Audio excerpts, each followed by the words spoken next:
Olá, eu sou o Dr. Thiago Bianco Leal, expert em transplantes capilares e tratamentos de calvície. Nosso objetivo com este canal é fornecer informações de qualidade e tentar esclarecer as principais dúvidas que os pacientes apresentam em nosso consultório. Uma das perguntas mais frequentes que os pacientes costumam fazer é se o resultado realmente ficará natural e se não irá ficar um aspecto de cabelo de boneca. Nos últimos 10 anos, houve uma evolução muito grande nas técnicas de transplante capilar e o que o paciente deve esperar de um transplante é que o mesmo seja realmente imperceptível e indetectável. Há alguns anos, pegava-se um bloco de cabelo e fazia-se uma grande incisão no couro cabeludo, na região receptora, na área de calvície. Nessa incisão eram colocados esses fios, essas moitinhas de fios, e o que acabava gerando mesmo aquele aspecto de cabelo de boneca, ou plantação de cebolinha, como os pacientes costumam falar. Com a introdução dos microscópios estereoscópicos nos centros cirúrgicos, foi possível que esses bloquinhos de cabelo começassem a ser lapidados, chegando a um ponto que extrai-se somente a unidade folicular,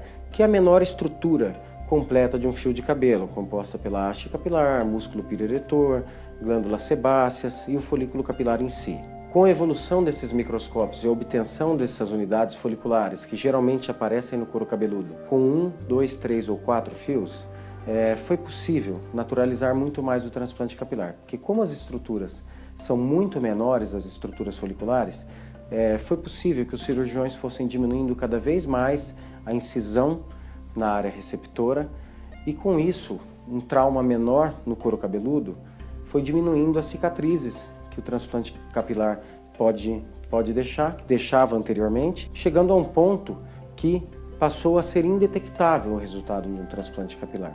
Quando me perguntam qual é a melhor técnica de transplante capilar, a minha resposta é sempre assim: se comparadas isoladamente, as duas são muito boas. Agora, como nós temos um paciente com características de cabelo específicas, com área doadora específica, aí sim, cada técnica pode beneficiar um ou outro paciente. O FUT é a técnica mais tradicional e mais realizada hoje em dia no mundo. Ela também sofreu uma evolução muito grande no passar dos anos, então muitos se preocupam em falar essa técnica é muito antiga. Na verdade, o FUT ele não é antigo, ele tem há bastante tempo, mas ele sofreu um processo de aprimoramento hoje em dia e realmente é a técnica mais realizada no mundo. Ela tem como grande vantagem a quantidade de fios que são colocados por cirurgia. Então, em alguns casos, dependendo da área doadora do paciente, nós podemos chegar até 9.000 fios num único procedimento, aquele que nós chamamos de gigaseção. A desvantagem dessa técnica, eu não gosto nem de falar de desvantagem, mas a diferença que ela apresenta em relação a outra técnica é que ela vai deixar uma cicatriz muito fina aqui na região occipital, que foi a área doadora, e essa cicatriz ela sempre estará coberta pelos fios de cabelo remanescentes. Caso o paciente opte por raspar a cabeça futuramente, é claro que essa cicatriz será evidenciada, mas com um corte normal de cabelo, essa cicatriz jamais será vista. A outra técnica também que vem sendo muito realizada na Europa e nos Estados Unidos e agora começa a se difundir no país é a técnica FUI, conhecida como cirurgia sem cicatriz. Na verdade, a gente não deve usar o termo sem cicatriz porque todo tipo de agressão que é feita à pele ela vai gerar uma cicatriz, mas no caso do FUI, como não há um corte, não há uma incisão linear, não há sutura, então as cicatrizes serão tão pequenas que macroscopicamente a gente não visualiza. É uma técnica que começou a ser realizada no Brasil há alguns anos, está se difundindo, não é realizada por todos os profissionais ainda, por ser tecnicamente um pouco mais complicada do que a técnica FUT, mas que tem seus benefícios dependendo do perfil do paciente. Então, quando temos pacientes aí que costumam ter uma vida esportiva muito intensa ou que gostam de utilizar um corte de cabelo mais raspado, geralmente a técnica FUI ela traz alguns benefícios para esse paciente. Por quê? Porque o retorno às atividades esportivas ele é muito precoce. Como não há sutura, o paciente ele já está habilitado, após 5 dias de cirurgia, a voltar às atividades normais dele, desde que não sejam esportes de contato, como lutas marciais, entre outras. No caso do FUT, a recuperação, a gente pede um tempo um pouquinho mais longo para que o paciente volte às atividades físicas mais extremas, normalmente 30 dias, mas ele é liberado também para atividades aeróbicas com um período mais curto, geralmente no 5º dia de pós-operatório. Um outro questionamento que muitas pessoas têm em relação às duas técnicas é se o FUT, que é a técnica de corte, é muito mais invasiva do que a técnica FUI. Na verdade, nenhuma das duas técnicas são muito invasivas. São cirurgias feitas sob anestesia local, onde o paciente não necessita de internação, é liberado no mesmo dia da cirurgia após a recuperação anestésica. Ambas as técnicas são muito bem toleradas. Sintetizando um pouco o que eu falei sobre FUT e FUI, a grande vantagem do FUT seria a quantidade de fios que ele coloca numa única sessão.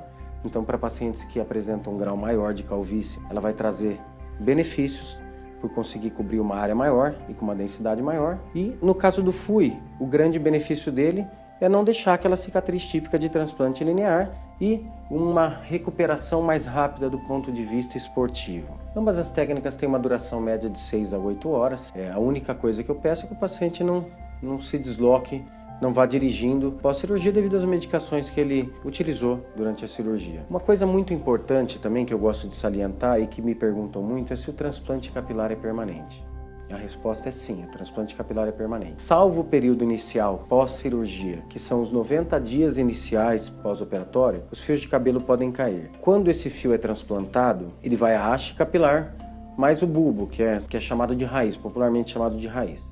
Essa haste capilar ela pode ter um crescimento inicial pós-cirurgia, mas durante esses 3 meses vai haver a queda dessa haste capilar, permanecerá no couro cabeludo somente o folículo. E após 3 meses, esse folículo, aí sim ele gerará um novo fio e esse fio irá crescer permanentemente e não cairá mais. Pacientes me questionam se após o transplante capilar, se ele não irá precisar mais de tratamento, já que está realizando o transplante capilar, se ele vai poder abandonar o tratamento. Isso não procede, porque o que temos que pensar é que se o paciente já apresenta um grau de calvície, se ele já está vindo realizar um transplante capilar, é porque ele possui uma genética para calvície. Então os fios dele estão programados a cair.